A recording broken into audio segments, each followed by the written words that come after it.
Good morning, traders. I am Stephen Davis, Senior Market Strategist, RJO Futures, here to talk to you about the grain markets this morning. We're going to talk about Ukraine, we're going to talk about Brazil, Argentina, China, and Japan. These are truly global markets, so talk about some of our competitors, supply and demand, demand and supply from some of these countries around the world. The corn market, it really seems like corn, the rallies are going to be subdued and held back, barring any insignificant delay in planting this spring. There is a lot of corn in the world, and projections for 2015, 2016 continues to predict a lot of corn production. Ukraine is the third biggest corn shipper in the world behind our great country, USA, and Brazil. And now interest rates in Ukraine are like 30%. So farmers there, they're not going to buy fertilizer. They're going to buy cheaper corn seed. And their corn production is going to be 20-25% lower here this year. So maybe this will be a boom for U.S. corn going forward. But certainly this Russia-Ukraine situation really holding back Ukraine, a big producer in that part of the world. Soybean market.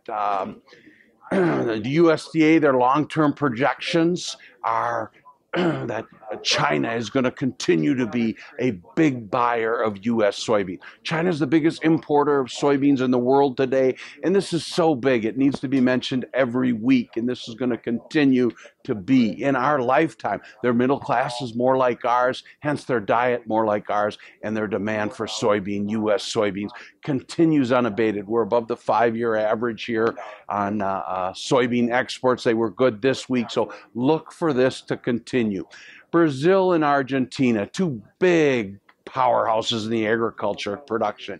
And, Brazil, they've had that strike and their roads and infrastructure. Brazil spends 0.65% of GDP on roads and infrastructure.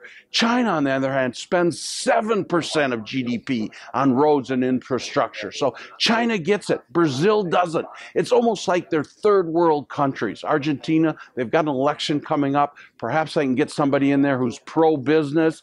But again, these big powerhouses in South America, and it just is their politics, their infrastructure really holding them back. Looking ahead, there's 3 events now that can affect us here in North America, and certainly the March 31st planting intentions. This is a big report. And then planting weather at the end of April and early May, and then early summer pollination when our crops come into pollination. So these are 3 big events looking forward.